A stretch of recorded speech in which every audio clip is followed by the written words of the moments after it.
Coming up on Network Africa. At least 26 children have been buried after being killed in a fire at their school in Niger's southern city of Maradi.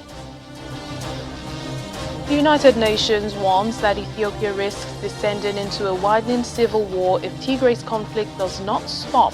Plus, death toll from the tanker explosion in Sierra Leone rises to 115 as the country conducts a mass burial for the victims. Hello and welcome to the program. I'm Layo Adegoke. We begin on a very somber note in Niger, where several children who died in a school fire have been buried in the southern city of Maradi. At least 26 kids were killed in Monday's inferno that engulfed their classrooms made of wood and straw. On Tuesday morning, distraught parents gathered at the main regional hospital to take their children's bodies for burials. The victims were aged between 3 and 8, some burnt beyond recognition. Niger's government officials, including ministers, attended the funerals as many other victims are being treated for severe burns in hospital. Well, 3 days of mourning have already begun in the country. It is not yet clear what caused the fire at the thatched nursery and primary school, but Niger has seen similar fire outbreaks in several schools this year, killing dozens of children, including in the capital, Niamey. The government has been criticized for not doing enough to ensure the safety of children in schools after the previous incidents. The death toll from a tanker explosion in Sierra Leone has risen to 115 as survivors and their families are left wondering how to rebuild their lives. On the outskirts of the capital, Freetown, a mass burial has also taken place for all those who died. Hundreds gathered on the outskirts of Sierra Leone's capital, Freetown, for a mass burial of the victims of a tanker explosion. The health ministry says the death toll from Friday's blast has risen to 115.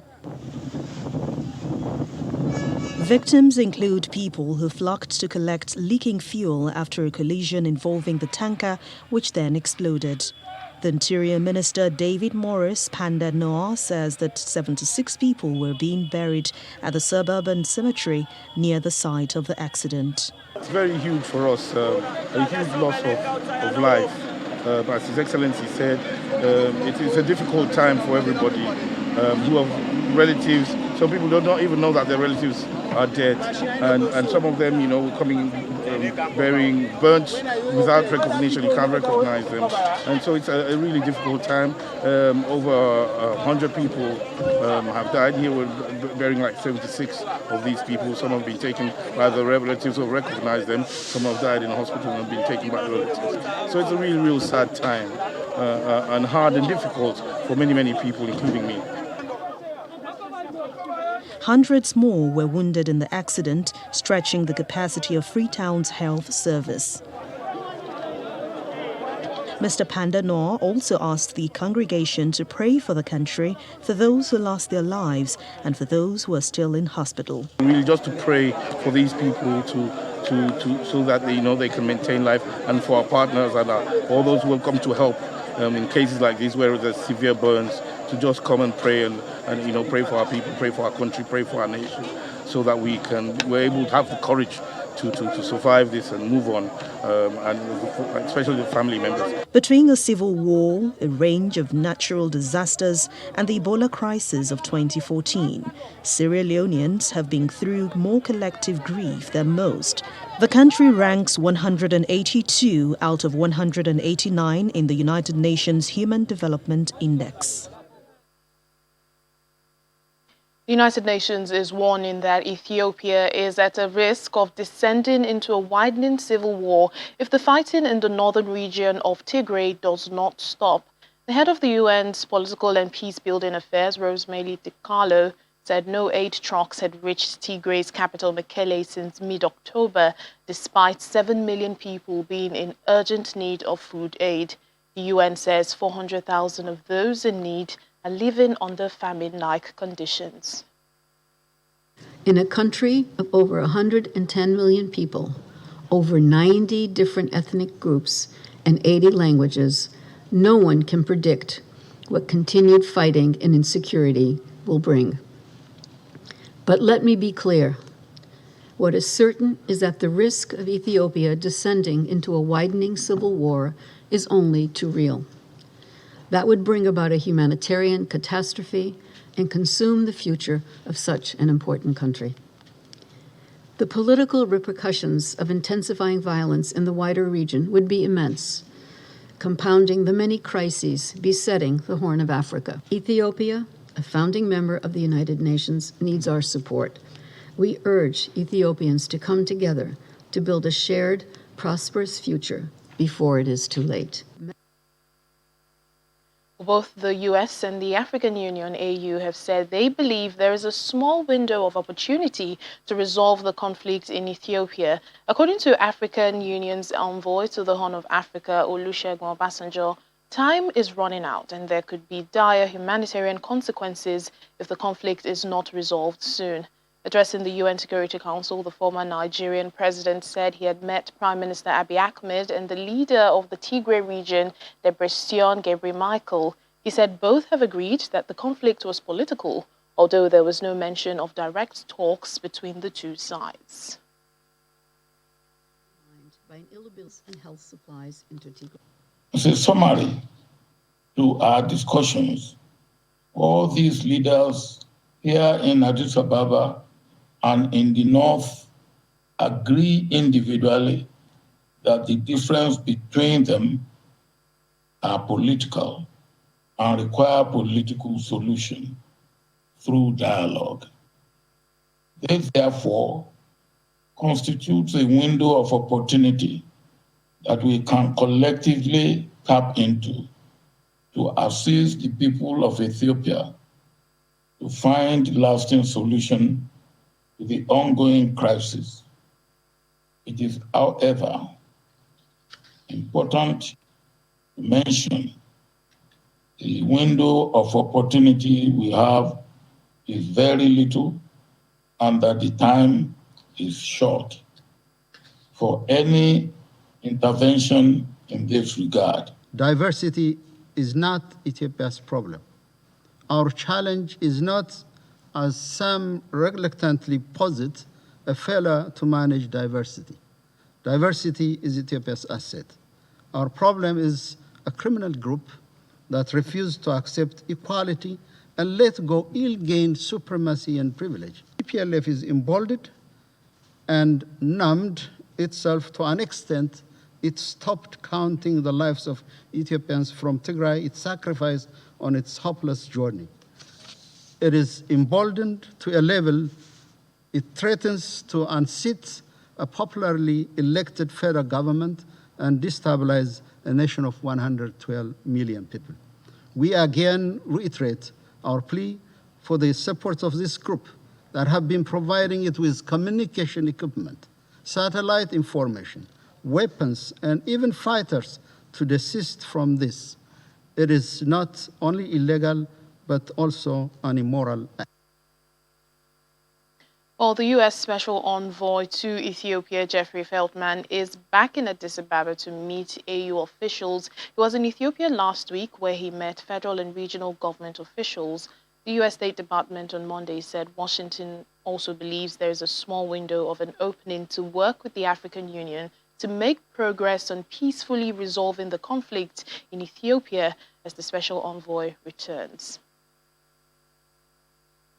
Yeah, now, when it comes to Ambassador Feltman's activity in the region, he returned to Ethiopia today from Kenya, and I'll come to that, to continue to urgently press the parties to de-escalate the conflict and negotiate, as I said before, a cessation of hostilities.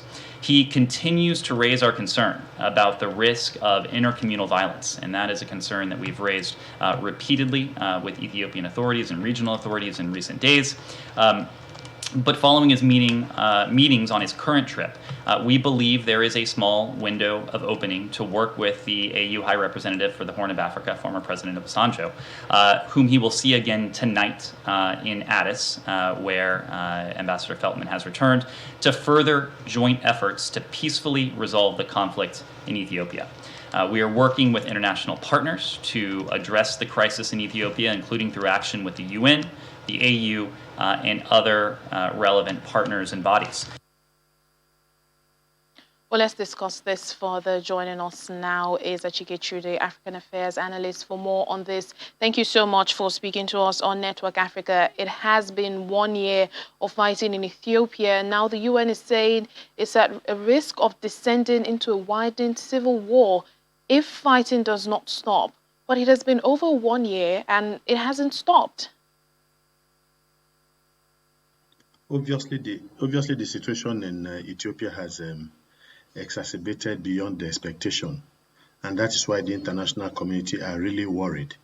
Of course, the United Nations has made statements, the African Union has made statements, and then IGAD too has also made statements to the effect that everything must be done to de-escalate the situation because of the widening implication. Different groups have started. I mean, for what started as a battle between a conflict between the Ethiopian central government and the Tigray. The Tigray region has widened, and you now have elements of Amhara joining in the crisis, special forces from Amhara. Then you also have the Oromo, Liberation Organization, I think, aligned with the Tigrayan army. Then you have elements again of Amhara being allied with Eritrean forces. So what is happening is that the situation is getting out of control, and if nothing is done, the fear of an all-out war that would engulf all parts of Ethiopia would readily be achieved, and that would be a horrible situation. Of course, the refugee crisis is well known. The violation of human rights is also something that the international community is worried about, and in this case, virtually all the contending forces are guilty. Talking about the military on the side of the government, the Eritrean army, the Tigray army, those from the Amhara region, all are also guilty of some degrees of human rights violation, and so that is essentially why the international community is really pressing for a cessation of hostilities before it completely gets out of hand, gets to a situation where cessation becomes almost practically impossible. Well, the AU and US are being optimistic. They say there is still hope, a small window of opportunity in resolving this conflict. How do you think they should go about, harnessing this opportunity? Well, I think that the African Union and the United Nations obviously are quite right that there still remains a small window of opportunity which has to be exploited before it gets to a level where it becomes even much more difficult to handle the situation. Obasanjo, who is representing the African Union in trying to bring about peace in Ethiopia, has been saying that the talks must resume as a matter of necessity, unconditional talks, because it is when you begin to give conditions that you are putting in some degree of a roadblock, the whole, issue of a process of a negotiation. So I think he is right. At least let some level of a discussion begin to take place, some level of negotiations begin to take place. So before you now get to, other levels, and it's important. The sooner the talks begin, the better. Of course, the talks likely once it begins might lead to some first, building measures that might have to be undertaken by both sides.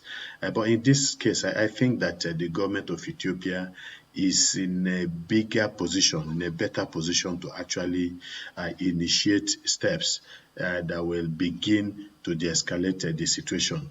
And unfortunately, the Ethiopian government has failed to do that. Much more is expected of the government because it is the government of the day. It is the government of Ethiopia after all, and all the other groups that are involved in the crisis are non-state actors. So when it comes to the issue of credibility, I think there's a greater responsibility on the part of the Ethiopian government to begin the process that will lead to the escalation of a situation before long-term negotiations can actually begin to take place. But it has to start sooner than later. All right then, thank you so much, Achike Chude, African Affairs Analyst. Still ahead on the program. South Africa is investigating a spike in seal deaths along its Cape Coast. Please stay with us for more details. Welcome back to the program. Libyan families are struggling to rebuild their lives as they return to their ruined city of Sirte. The central coastal city, once home to 80,000 people, was smashed repeatedly as it passed from one side to another in the decade of violence since the 2011 uprising against Muammar Gaddafi in Libya. More than 3,000 families fled. Displaced for years by war, the Mukhtar family is set on reoccupying their home in Libya's ruined city of Sirte, but they're repairing the shell-cratered apartment with almost no help. We spoke to the neighbors, came to an understanding and decided to come revive the area. We would listen to the municipality's promises, who every time would say they would help us return in a year, then 2 years, or after a while they would help us pay rent to reduce our suffering. But we saw no results. They were fake promises. We decided with our neighbors to return to our homes, to fix them in any way, and to try to live in them. The Mukhtars are one of a dozen families now laboring to rebuild and repair in an area shattered by a battle with Islamic State. 4 years after being cleared of IS gunmen, many buildings remain flattened as if by a giant fist.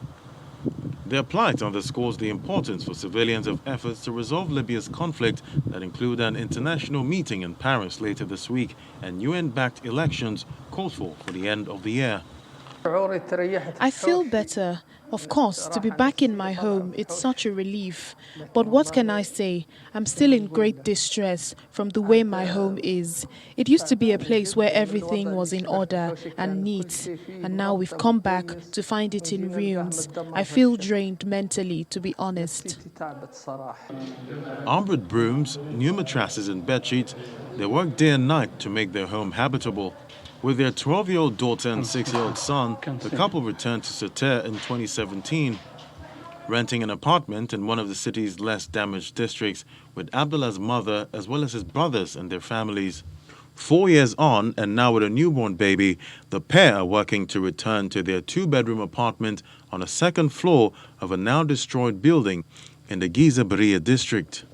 Sirte's mayor, Mukhtar Khalifa al-Madani, says the current government provided his municipality with 7 million Libyan dinars to rebuild an amount he believes is too small to fund many construction projects needed. 7 million Libyan dinars for a destroyed city? Do we use that to build a road or install sewage or a water tank? What can this amount pay for, unfortunately? Despite the uncertain path ahead, the Mukhtar family have found brief comfort in being home again, in spite of the state it's in. A Kenyan court has ordered the husband of slain Kenyan Olympian Agnes Tirop, who has been arraigned on suspicion of her murder, to undergo a mental health test before entering a plea, which he will do on November 16th. 41-year-old Ibrahim Rotich appeared in court on Tuesday in Iten wearing handcuffs. Ms. Tirop was found stabbed to death in her home in the Rift Valley town of Iten on October 13th, in an incident that has shone the spotlight on violence against women in Kenya. Mr. Rotich was arrested the following day in the coastal city of Mombasa. Police say he had been trying to flee the country. 2 citizens of the Democratic Republic of Congo have been arrested in the U.S. for allegedly trafficking elephant tusks and rhino horns from their country. U.S. Department of Justice said in a statement that Hedade Luka and Josephine Mujangi of Kinshasa, DRC, were arrested on the 3rd of November outside of Seattle. They have both been indicted for conspiracy, money laundering, smuggling, and legal violations for the trafficking. An 11-count indictment alleges the two worked with a middleman to smuggle 4 packages of elephant ivory and rhino horn into the U.S. as they had the animal parts cut into smaller pieces, which were painted black and mixed with ebony wood to avoid detection. The suspects are alleged to have paid bribes to have them shipped.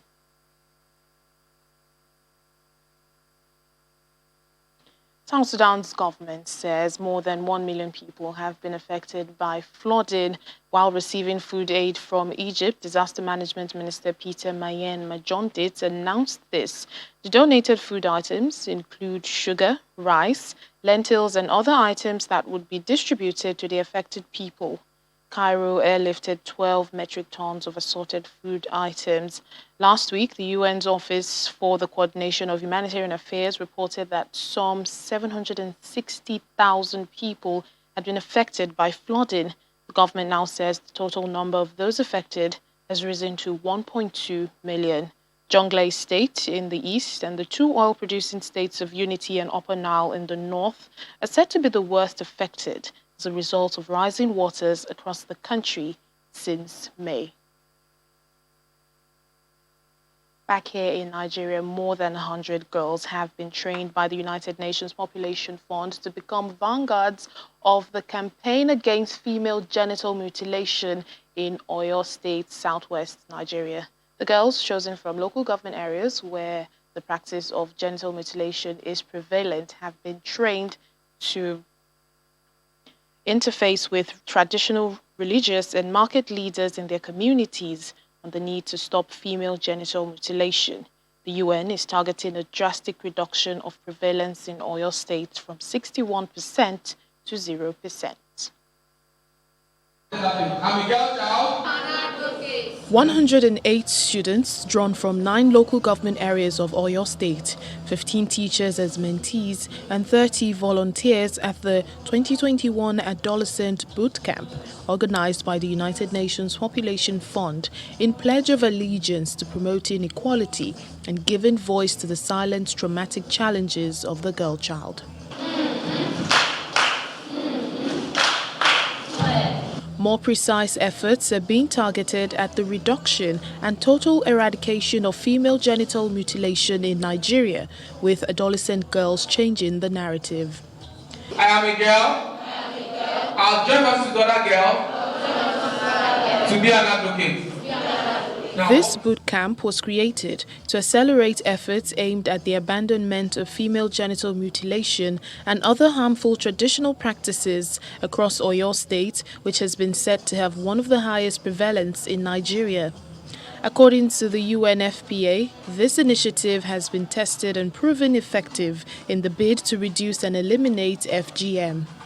Nigerian NDHS data actually shows that Oyo State is one of the states that has high prevalence of FGM, to also provide them with skills, advocacy skills, to be able to reach out to their traditional leaders, religious leaders, and convince them about living this age-long practice and that they have autonomy and power to their body and that their bodies should not be subjected and neither to that of their peers. For participants, excitement at this opportunity to become ambassadors for a worthy cause depicts their eagerness to help their peers. I believe that this is a great platform for them to learn a whole lot of things that would build them and shape them for a better future, because I was once in the shoe and I made use of the opportunity to become a better me. FGM is a very great crime in our society. It is not good at all, because it makes a lot of damages to the female child. Though they think that they are using it to help us, but it is coming in a negative way. These girls are expected to return to their communities and speed up awareness on the need to discontinue the harmful practice of female genital mutilation and encourage the girl child to blossom.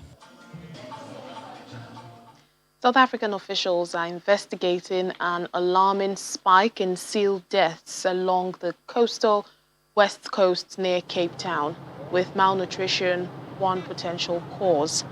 Scores of seal carcasses were washed up on beaches in Cape Town and along the rugged Atlantic Ocean coastline north of the city. Several more dead seals were seen floating in the water. James Brent Stein, who's the spokesperson for the Western Cape Province's Environment Department, said seal deaths at this time of the year were considered normal, however, not to this extent. The experts claim that this is normal for this time of year to an extent, but not on the levels that we are currently experiencing. So that is why we are so concerned.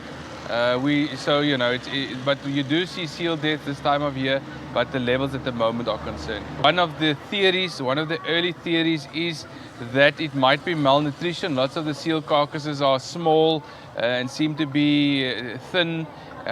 So it might be due to malnutrition, lack of food in the oceans, but it is only a theory. We hope to have a further full clarity when the reports come back from the state veterinary services. And that's it on the program for today. Thank you for watching. I'm Layo Adegoke.